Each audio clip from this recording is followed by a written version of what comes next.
Next.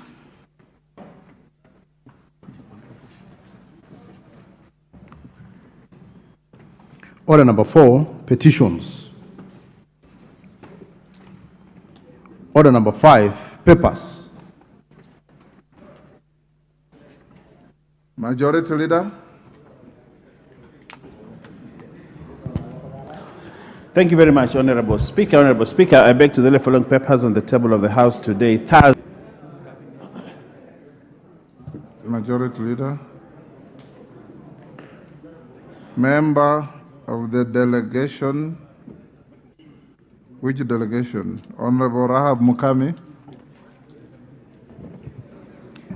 Thank you, Honorable Speaker. Honorable Speaker, I beg to read the following paper on the table of the Session of oath. Order number 2, communication from the chair.